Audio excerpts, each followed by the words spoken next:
Assalamualaikum warahmatullahi wabarakatuh. Perkenalkan, nama saya Muhammad Rizky Aldiansah dan kali ini saya akan mempresentasikan materi UTS pembelajaran jarak jauh, yaitu pemanfaatan teknologi dalam meningkatkan kualitas pembelajaran daring. Analisis berdasarkan teori dan contoh nyata.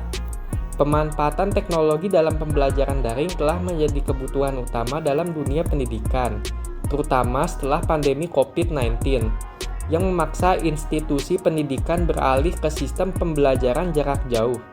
Menurut teori instruksional yang dikemukakan oleh Dick dan Carey, teknologi dapat menjadi alat yang efektif untuk merancang, mengembangkan, dan mengevaluasi proses pembelajaran.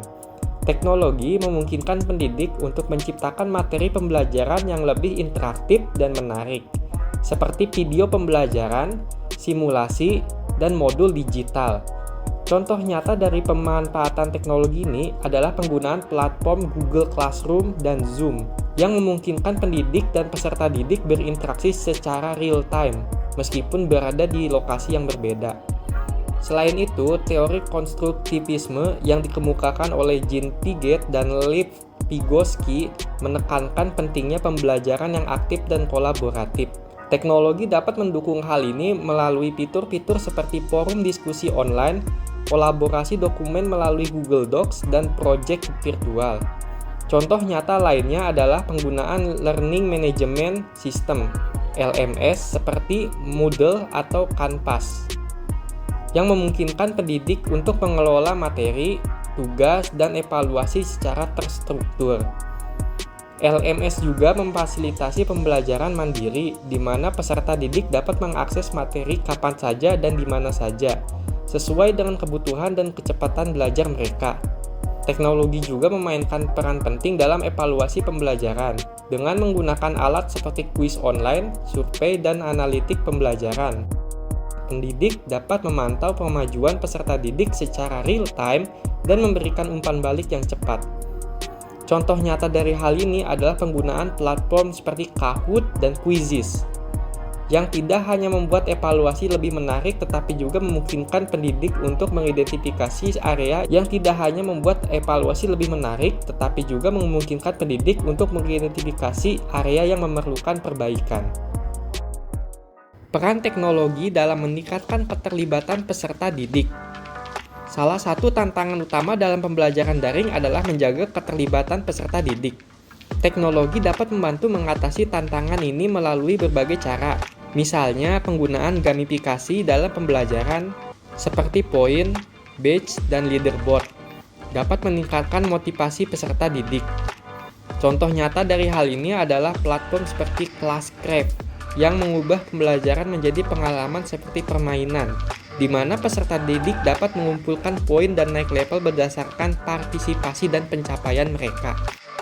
Selain itu, teknologi juga memungkinkan pendidik untuk menggunakan realitas virtual atau VR dan realitas argumentasi atau AR dalam pembelajaran.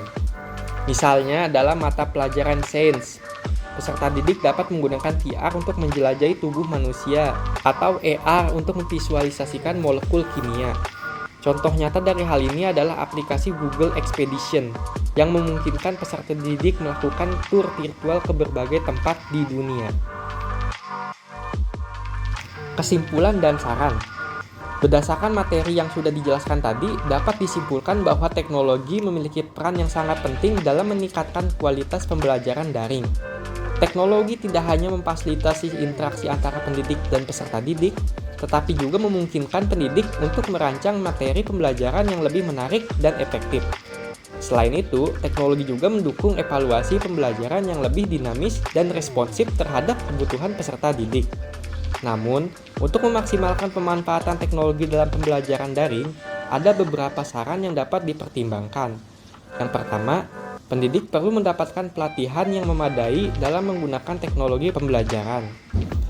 Kedua, institusi pendidikan perlu memastikan bahwa semua peserta didik memiliki akses yang setara terhadap teknologi, termasuk perangkat dan koneksi internet yang memadai. Yang ketiga, pendidik harus terus berinovasi dalam merancang materi pembelajaran yang memanfaatkan teknologi secara optimal, sambil tetap mempertimbangkan kebutuhan dan karakteristik peserta didik. Dengan memanfaatkan teknologi secara optimal, pembelajaran daring dapat menjadi lebih efektif, interaktif, dan inklusif sehingga mampu meningkatkan kualitas pendidikan secara keseluruhan. Berikut adalah referensi yang sudah saya ambil. Ini adalah list daftar pustakanya. Baik, sekian presentasi dari saya. Wassalamualaikum warahmatullahi wabarakatuh.